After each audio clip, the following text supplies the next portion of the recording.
Hello, Internet. I'm me, and this is My Little Pony Friendship is Magic, episode 24. It was season 2, of course. Anywho, this episode is about train crime.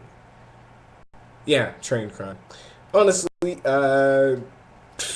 this episode is actually pretty funny. In the fact that it's pretty funny. Pretty much that's it. It's a really funny episode. This is a very good comedic episode.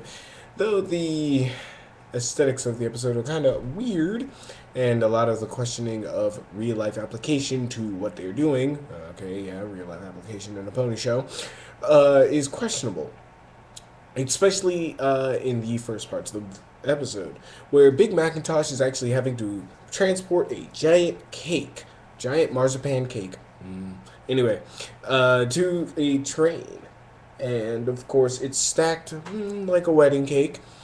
And the only problem is, usually when people transport cakes like that, they transport them in pieces and then put it together wherever it's going.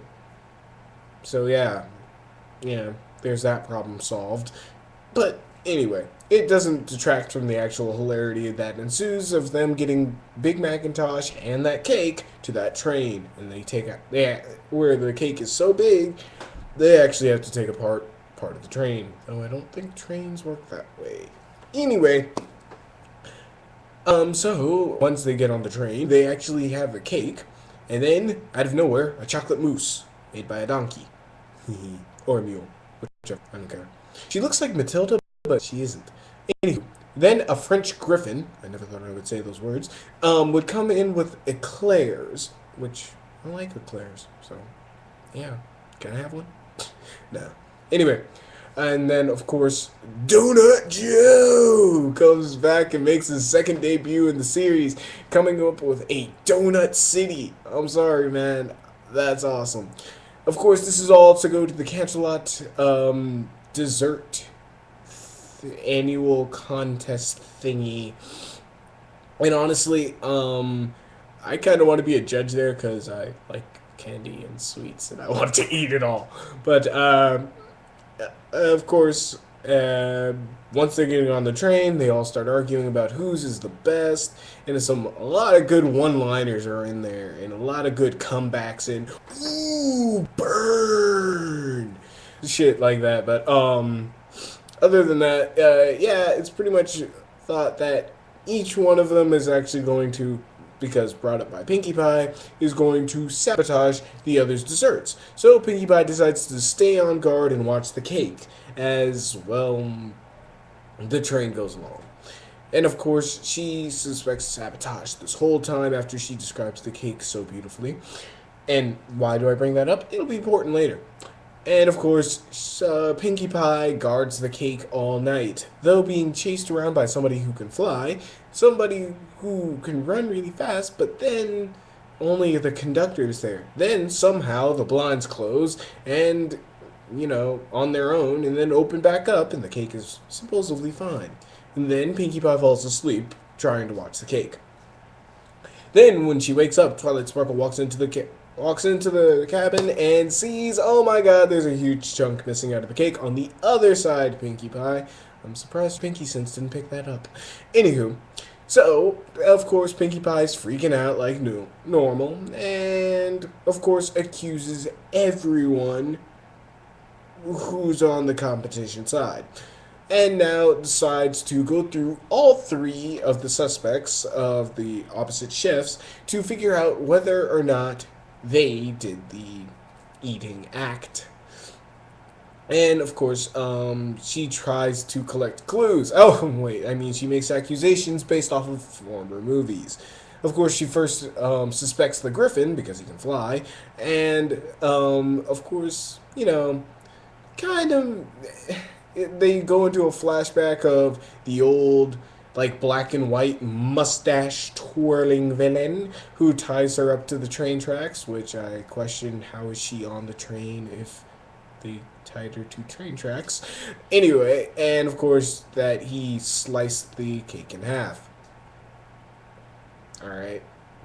Anywho, then she, after, Twilight Sparkle using logic, so Pinkie Pie goes on to Donut Joe, saying that he is actually a agent, pretty much 007 of ponies. And of course, everyone knows that's not true because we all know that's Big Macintosh. He's the Chuck Norris and 007 of ponies. Anywho, tries to pin it all on Donut Joe, but Donut Joe, again, not the culprit. Then she moves on to the mule, who I forgot her name. Oh well. And pretty much says she's a ninja. Alright? Sure, ninja. And sliced up the cake into 20 different pieces, even though there's only a bite out of it. Or a few bites, but still, it's a bite. It's not a cut with a sword. So Pinkie Pie is pretty much reacting off of feelings, not logic. So Twilight Sparkle actually sits Pinkie Pie down and says, actually go through what happened last night. And as they go through, Twilight Sparkle starts to actually collect clues. And of course, they do this whole switching of the hats and pipe, doing a Sherlock Holmesian, who's Holmes and who's Watson. Pretty kind of funny. Anyway, they walk through and they actually start collecting clues. While Twilight Sparkle actually comes back, bringing everybody back in a great line where she goes, I bet you guys are wondering why I brought you back here. And like Donut Joe's like, whoa, she's good. Anyway, of course, Twilight Sparkle points out that the flyer, whoever was flying, left a feather, a blue feather. Of course, Rainbow Dash. And then, of course, the conductor, who was the conductor last night? Well, somebody stole his hat. And it had a pink mane in it. Mane hair in it. And it could be Pinkie Pie because she's, hot pink. But it's actually more of a plush pink. So it's Fluttershy. And it turns out that those curtains that went down on their own was Rarity's magic. Therefore, it was Rarity, Rainbow Dash, and Pinkie Pie who did it. But, of course, before this all happened, Pinkie Pie started describing the food of the others' competitors, and their food got eaten too. Or most of it, anyway. Of course, later, and of course, now that that mystery is solved of who ate the cake, they now have to figure out who ate all the rest of the desserts. Which Pinkie Pie switches hats again and says, I got this one, Twilight, don't worry.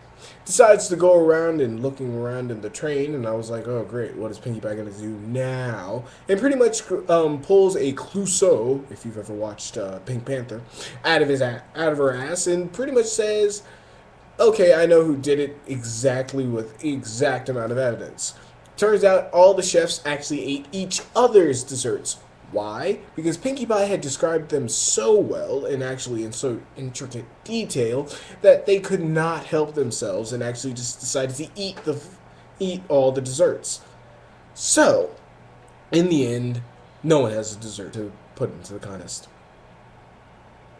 Yeah. So, what does Pinkie Pie decide to do to rectify this remedy? Rectify this problem. She decides to actually combine all the desserts into one giant cake with a chocolate mousse on the top of the cake. It's actually a mousse.